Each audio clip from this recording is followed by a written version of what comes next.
Mais, mon cher écrivain, allez plus vite, moins de détails. Vous ne finirez jamais vos précieux souvenirs. Essayons donc d'écrire plus court. L'existence file comme un train sur les rails, accompagné par le tac-tra, tac-tac, tra-tac, tac-tra-tac. Mais très souvent, au croisement, sur les bifurcations, ça grince, terriblement quelquefois. Le rythme, tac, trac, tac, change, et puis ça revient, heureusement. Ça revient petit à petit. Bref. À Petrograd, dans cette splendide ville, ça a bien changé. Dans les rues un peu plus vides, beaucoup de soldats, de blessés, la Croix-Rouge, les restaurants pleins d'officiers en permission, les théâtres, les concerts, pleins quand même. Nous aussi, nous fréquentons beaucoup les théâtres, les concerts, avec nos garçons. On voit moins de civils, ils sont un peu au deuxième plan. On doit entrer dedans, pas rester dehors à côté. Moi, je ne suis pas mobilisée. J'avais été libérée du service militaire dans le temps. Mais il faut participer. Je deviens secrétaire des établissements d'encouragement des arts. Puis je suis engagée comme directeur artistique dans un grand hebdomadaire, libre journal, illustré, édité par le comité Skobolev sous le patronage de la tsarine Alexandra. Travail passionnant. Je commande des photos du front, je commande des illustrations aux meilleurs dessinateurs, les relations s'élargissent. À cette époque, je donne des peintures, des dessins à la vente aux enchères au profit des blessés de la guerre organisée par les artistes de Petrograd.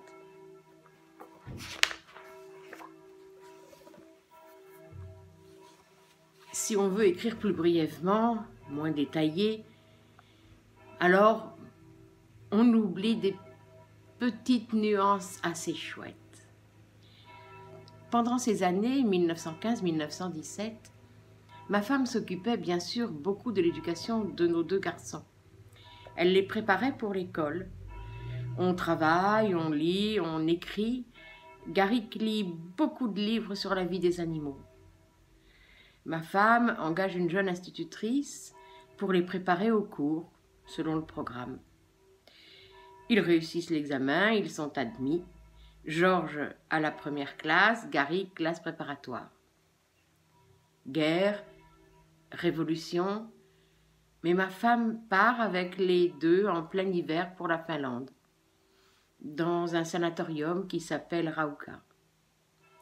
Ce nom seul évoque pour nous les merveilles de l'hiver, la neige, les forêts. Ils sont restés là-bas 2-3 semaines. J'allais les voir pour 2-3 jours. Le parcours de la gare jusqu'à l'établissement par les champs, forêts, inoubliable. Neige, soleil, l'air, inoubliable. On est toute la journée dehors. On roule dans des chaises traîneaux, kelki. On glisse, on respire. La neige, elle est tiède. Tiède ? Non. On a oublié seulement qu'il fait moins 20 degrés au-dessous de zéro. Un climat extraordinaire. À Petrograd, même vie. Travail, théâtre, concert. Les enfants dessinent du matin au soir, couleurs, noirs, scènes de guerre, des récits à eux avec des illustrations, des devinettes, que sais-je encore. Bref, ma femme s'intéresse à tout cela. Ils font une maquette d'un journal, une revue. Cela s'appelle Notre Journal. Bon, j'invite. Question propagande. Chez nous, pour un thé. Confiture, gâteau maison, liqueur. Des noms. Peintres, écrivains, amis. Même le père de ma femme assiste à cette mémorable et amusante assemblée. Bref, tous d'accord. Il faut éditer ça. Ils décident d'apporter des dessins, des écrits de leurs enfants pour compléter le premier numéro. Les collaborateurs de 4 à 14 ans. Enfants de Benoît,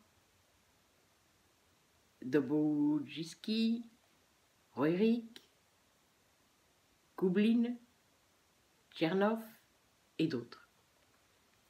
On choisira les plus intéressants. Je prends tout cela en main et dans quelques semaines ou mois sort le premier numéro de Notre Journal. Nash Journal en russe. Tout en couleur et texte écrit à la main. 3000 exemplaires, je crois. Prix 3,50 roubles.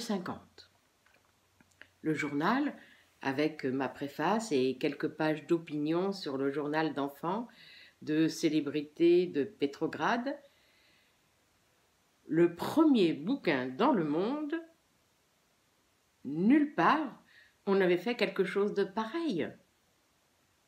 Succès, grand bruit, dans la presse, une affichette partout, même dans les tramways, avec le dessin de Georges, un bateau à vapeur en pleine mer, la guerre navale, des soldats blessés dans l'eau, sûrement nos ennemis, et la fumée des deux cheminées, une à droite, l'autre à gauche, question symétrie.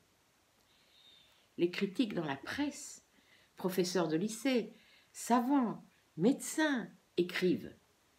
Articles négatifs, mais la majorité très élogieux. Félicitations. Un article sur une demi-page dans le grand quotidien intitulé Georgic et Garik, signé par Philosophov. Une avalanche chez nous de lettres de toute la Russie. Des parents envoient des demandes, conseils, etc., etc. Ma grande table de travail inondée par cette correspondance, le divan, le bureau de ma femme, tout ça, c'était beau et vrai. Ouf.